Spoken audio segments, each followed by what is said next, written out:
بسم اللہ الرحمن الرحیم۔ الاسمی نالج میں خوش آمدید۔ جو لوگ نماز فجر کے بعد سو جاتے ہیں تو حضرت علی رضی اللہ عنہ تعالیٰ کا یہ فرمان ضرور سن لو۔ حضرت عائشہ رضی اللہ عنہ تعالیٰ سے مشہور روایت ہے، پھر جب مؤذن فجر کی اذان دے کر خاموش ہو جاتا اور فجر طلوع ہو جاتی، یعنی صبح کی روشنی پھیلنے لگتی، تو آپ صلی اللہ علیہ وآلہ وسلم کھڑے ہوتے اور 2 رکعتیں ہلکی یعنی فجر کی سنتیں پڑھتے اور اس کے بعد اپنی داہنی کروٹ پر لیٹ جاتے، یہاں تک کہ مؤذن اقامت کہنے کی اجازت حاصل کرنے کے لیے آپ صلی اللہ علیہ وآلہ وسلم کے پاس آتا تو آپ صلی اللہ علیہ وآلہ وسلم نماز کے لیے مسجد تشریف لے جاتے۔ سبحان اللہ۔ حضرت عثمان رضی اللہ عنہ تعالیٰ سے مروی ہے، آپ صلی اللہ علیہ وآلہ وسلم نے فرمایا، صبح کی نماز کے بعد سورج نکلنے تک ذکر خدا میں مشغول رہنا رزق کے حصول میں زیادہ فائدہ مند ہے اس بات سے کہ طلب رزق کے لیے دنیا کے کونے کونے میں پھرتا رہے۔ حدیث کا مرتبہ موضوع سند میں عبدالداؤد سلمان بن عمر وہ تخفی ہے جو کذاب ہے کہ ترجمہ سیدہ فاطمہ رضی اللہ عنہ تعالیٰ فرماتی ہیں کہ میں صبح کے وقت سوئی ہوتی کہ رسول اللہ صلی اللہ علیہ وسلم میرے پاس سے گزرے اور آپ نے مجھے پاؤں سے ہلایا اور پھر فرمایا کہ بیٹی اٹھو، اپنے رب کی طرف سے رزق کی تقسیم میں شامل ہو جاؤ اور غفلت شار لوگوں کی عادت اختیار نہ کرو۔ اللہ تعالیٰ طلوع فجر سے طلوع آفتاب تک لوگوں کا رزق تقسیم کرتے ہیں۔ حضرت انس بن مالک رضی اللہ عنہ تعالیٰ کی روایت، ترجمہ تلاش رزق کی خاطر نماز فجر سے طلوع آفتاب تک مت سویا کرو۔ حضرت انس سے اس کی وضاحت مطلب کی گئی تو فرمایا کہ اس وقت 70 مرتبہ تسبیح تکبیر و استغفار کرنے سے روزی میں برکت ہوتی ہے۔ حضرت علی رضی اللہ عنہ تعالیٰ سے روایت ہے، ترجمہ زمین کی سطح پر کیے جانے والے 3 کاموں میں سے جن سے زمین کو بہت زیادہ تکلیف کا اظہار ہوتا ہے، ناحق خون بہنے سے، وہ غسل جو جناح کے ارتکاب کے بعد کیا جائے، اور طلوع آفتاب سے پہلے سونے سے۔ حضرت ابو وائل فرماتے ہیں کہ ہم صبح کی نماز پڑھنے کے بعد حضرت عبداللہ بن مسعود رضی اللہ عنہ تعالیٰ کی طرف گئے،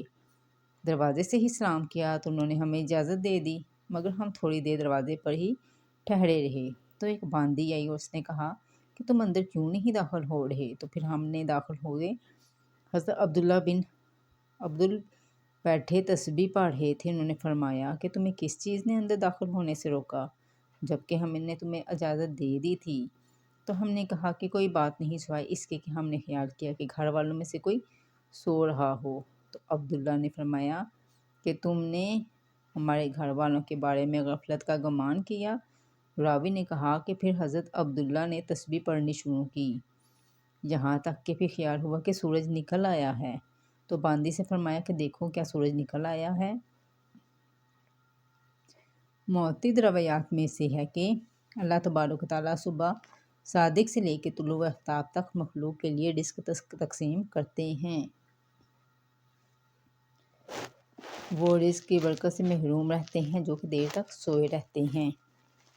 اس حدیث سے یہ بات بھی معلوم ہوتی ہے کہ یہ ممانعت صبح صادق سے لے کے طلوع آفتاب تک ہے، پورے درمیانی وقت میں سونے میں سے ہے۔ اس وقت سونا غفلت شعار لوگوں کا رویہ ہے، اسی طرح صرف کے تعامل کے بھی خلاف ہے۔ نبی کریم صلی اللہ علیہ وآلہ وسلم اور صحابہ کرام کا طریقہ کار یہ تھا کہ وہ جب فجر کی نماز پڑھ لیتے تو سورج کے طلوع ہونے تک اپنی نماز کی جگہ ہی بیٹھے رہتے اور ذکر و اذکار میں مشغول رہتے۔ اس وقت میں ذکر خدا میں لگے رہنے سے رزق کے حصول میں زیادہ باعث نفع ہے۔ آج ہمارے معاشرے میں یہ ٹرینڈ بنا ہوا ہے کہ نوجوان رات کے 2 بجے 3 بجے تک موبائل،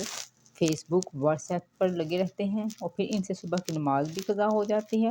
اور دوپہر کو 12 بجے یا 1 بجے تک وہ آرام فرما رہے ہوتے ہیں۔